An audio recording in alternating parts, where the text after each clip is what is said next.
Hello students, आज हम पढ़ेंगे use of redox potential data अर्थात रिडॉक्स विभव आंकड़ों का उपयोग। तो रिडॉक्स विभव डाटा के कुछ उपयोग जो हैं वो निम्न हैं। नंबर 1 है comparison of relative strength of oxidising and reducing agent, अर्थात ऑक्सीकारक और अपचायक जो पदार्थ हैं उनकी प्रबलता का कंपैरिजन जो है हम इन रिडॉक्स डाटा की सहायता से कर सकते हैं। तो पहले भी हमने पढ़ा था कि जो पदार्थ आसानी से इलेक्ट्रॉन दे देते हैं वो प्रबल अपचायक होते हैं, तथा जो आसानी से इलेक्ट्रॉन ग्रहण कर लेते हैं वो क्या होते हैं, प्रबल ऑक्सीकारक होते हैं। और इन ऑक्सीकारक और अपचायक की प्रबलता का जो निर्धारण है हम मानक अपचयन विभव आंकड़ों से अथवा जो स्पेक्ट्रोकेमिकल सीरीज हमने कल पढ़ी थी उसकी सहायता से ज्ञात कर सकते हैं। फॉर एग्जाम्पल, दो रिएक्शन ले रहे हैं, लिथियम और सोडियम। लिथियम की जो अपचयन अभिक्रिया है उसके लिए अपचयन विभव का मान -3.07 है और सोडियम के लिए अपचयन विभव का मान -2.37 वोल्ट है। तो जिस अभिक्रिया के लिए जितना अधिक नेगेटिव रिडॉक्स पोटेंशियल की वैल्यू होगी, ऋणात्मक मान होगा, वो उतना ही क्या होगा, प्रबल अपचायक होगा। तो अब हम इन दोनों अभिक्रियाओं में अगर हम कंपैरिजन करें तो हम देखते हैं कि लिथियम के लिए जो वैल्यू है वो है -3.04, जबकि सोडियम के लिए -2.37, अर्थात लिथियम जो है वो सोडियम की अपेक्षा क्या होगा, प्रबल अपचायक होगा। इसी तरह हम दूसरा एग्जाम्पल लेते हैं क्लोरीन और ब्रोमीन का। क्लोरीन और ब्रोमीन की जो अपचयन अभिक्रिया है उसके लिए अपचयन विभव का मान क्लोरीन के लिए 1.36 वोल्ट तथा ब्रोमीन के लिए 1.08 वोल्ट है। तो जिस अभिक्रिया के लिए जितना अधिक धनात्मक मान होगा वो उतना ही क्या होगा, प्रबल ऑक्सीकारक होगा। चूँकि अभिक्रियाओं का अगर हम दोनों का कंपैरिजन करें तो क्लोरीन के लिए अपचयन विभव के मान जो है ब्रोमीन की अपेक्षा अधिक धनात्मक है, इसलिए क्लोरीन जो है ब्रोमीन की अपेक्षा क्या होगा, प्रबल ऑक्सीकारक होगा। जो हमने स्पेक्ट्रोकेमिकल सीरीज पढ़ी थी उसमें भी हमने देखा था कि लिथियम जो था वो सबसे ऊपर था और फ्लोरीन जो था सबसे नीचे था। लिथियम के लिए जो रिडॉक्स पोटेंशियल अपचयन विभव के जो मान थे माइनस उच्च ऋणात्मक थे और फ्लोरीन के लिए जो मान थे वो क्या थे, उच्च धनात्मक थे। तो पूरी आवर्त सारणी में लिथियम जो है स्ट्रॉन्ग रिड्यूसिंग एजेंट और जो फ्लोरीन है प्रबल ऑक्सीकारक होता है। दूसरा जो उपयोग है रिडॉक्स अभिक्रिया के संपन्न होने का अनुमान, अर्थात ऑक्सीकारक और अपचायक की जो अभिक्रिया हो रही है वो अभिक्रिया एक्चुअल में संपन्न होएगी या नहीं होगी, इसका अनुमान भी हम रिडॉक्स डाटा की सहायता से लगा सकते हैं। इसको हम स्पेक्ट्रोकेमिकल सीरीज जो थी उसमें हम देखते हैं कि जो आयन अपने से नीचे स्थित है उनसे तो अभिक्रिया कर लेता है, परंतु ऊपर से अपने से ऊपर स्थित आयनों उनसे अभिक्रिया नहीं कर पाता है। फॉर एग्जांपल हम जिंक का लेते हैं।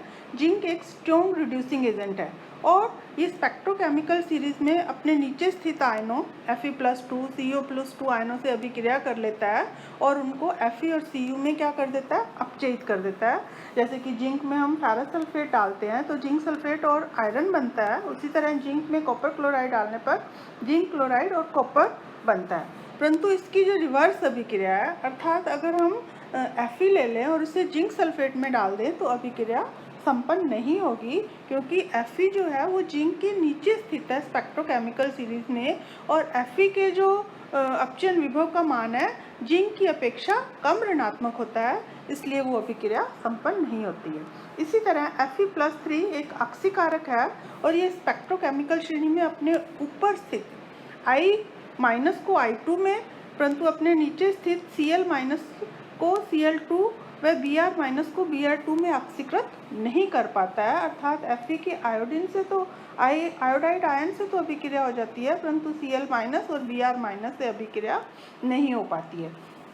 इसी तरह अगर हम देखें तो Cl2 Br- व I2 को Br2 व I2 में ऑक्सीकृत कर सकता है, परंतु इसकी जो रिवर्स अभिक्रिया है अर्थात Br2 ले लें और उसको क्लोराइड के साथ अभिक्रिया कराएं तो ये अभिक्रिया संपन्न नहीं होगी। नंबर 3 है धातुओं द्वारा हाइड्रोजन अम्लों में हाइड्रोजन गैस के विस्थापन का अनुमान। अर्थात धातुएं जो हैं हाइड्रोजन जो अम्ल है जैसे कि HCl, H2SO4, HNO3 इनसे अभिक्रिया करके हाइड्रोजन को विस्थापित करती हैं या नहीं करती हैं, इसका अनुमान भी हम स्पेक्ट्रोकेमिकल सीरीज अथवा रिडॉक्स जो डाटा हैं उनकी सहायता से बता सकते हैं। जिन धातुओं के लिए रिडक्शन विभव का जो मान है उच्च ऋणात्मक होगा, वे सभी धातु हाइड्रोजन अम्लों से अभिक्रिया करके हाइड्रोजन गैस को मुक्त करेंगे। जैसे कि जिंक है, सोडियम, लिथियम, मैग्नीशियम, ये सब जो हैं धातुएं हाइड्रोजन अम्ल HCl, H2SO4 आदि से अभिक्रिया कर लेती हैं और उसमें से हाइड्रोजन मुक्त कर देती हैं। परंतु जिन धातुओं के लिए अपचयन विभव का मान धनात्मक होता है, वे धातु हाइड्रोजन गैस को मुक्त नहीं करते हैं हाइड्रोजन अम्लों में से। फॉर एग्जांपल कॉपर के लिए अपचयन विभव का मान धनात्मक होता है, तो ये H2SO4 से अभिक्रिया करके हाइड्रोजन गैस मुक्त नहीं करता है, परंतु इसकी अभिक्रिया जो होती है कॉपर सल्फेट बनता है, सल्फर डाइऑक्साइड और वाटर मॉलिक्यूल बनते हैं। चौथा जो उपयोग है इसका वो है किसी अभिक्रिया के स्वतः होने का अनुमान। अर्थात अभिक्रिया अपने आप संपन्न होगी या नहीं होगी, इसका अनुमान भी हम रिडॉक्स पोटेंशियल डाटा के आधार पर लगा सकते हैं। यदि किसी अभिक्रिया के लिए रिडॉक्स पोटेंशियल का मान पॉजिटिव आता है तो अभिक्रिया अग्र दिशा में चलती है, अर्थात अभिक्रिया संपन्न होती है। परंतु यदि किसी अभिक्रिया के लिए रिडॉक्स पोटेंशियल का मान नेगेटिव आता है तो इसका मतलब अभिक्रिया विपरीत दिशा में चलेगी, अर्थात अभिक्रिया अग्र दिशा में संपन्न नहीं हो पाएगी। हम मोस्ट कॉमन एग्जांपल लेते हैं, कोबाल्ट आयन जो है जब उसकी अभिक्रिया Sn से करवाते हैं तो CO प्लस Sn प्लस 2 बनता है, जिसमें क्या करता है CO प्लस 2 2 इलेक्ट्रॉन ग्रहण करता है और CO में बदलता है और इसके अपचयन विभव का मान -0.28 वोल्ट है। इसी तरह Sn जो है वो 2 इलेक्ट्रॉन त्याग कर Sn प्लस 2 में बदलता है और इसके अपचयन विभव का मान जो है +0.14 वोल्ट है। अगर हम इन दोनों अभिक्रियाओं को जोड़ दें और इसके अपचयन विभव का मान निकालें तो E0 जो है -0.28 प्लस 0.14 यानी कि -0.4 वोल्ट आता है। तो इस अभिक्रिया के लिए अपचयन विभव का मान ऋणात्मक आता है, इसलिए ये अभिक्रिया संपन्न नहीं होती है। परंतु अगर हम इसकी विपरीत अभिक्रिया देखें, अर्थात कोबाल्ट धातु ले लें और इसकी अभिक्रिया Sn प्लस 2 आयनों के साथ करवाएं तो Sn धातु बनेगी और कोबाल्ट प्लस 2 आयन बनेंगे। तो इस अभिक्रिया के लिए देखें तो इनके अपचयन विभव का जो मान है, कोबाल्ट जब 2 इलेक्ट्रॉन त्यागता है तो इसके अपचयन विभव का मान +0.28 और Sn जब 2 इलेक्ट्रॉन ग्रहण करता है तो इसके लिए अपचयन विभव का मान -0.14 वोल्ट हो जाता है। जब हम इस अभिक्रिया को कंबाइन करते हैं तो इसके अपचयन विभव का मान +0.4 आता है, जो कि रिडॉक्स पोटेंशियल का पॉजिटिव मान है। तो अभिक्रिया संपन्न होती है, अर्थात अभिक्रिया जो है अग्र दिशा में चलती है। नेक्स्ट जो है रिडॉक्स विभव की सहायता से हम किसी आयनों के असमानुपातन का अनुमान लगा सकते हैं।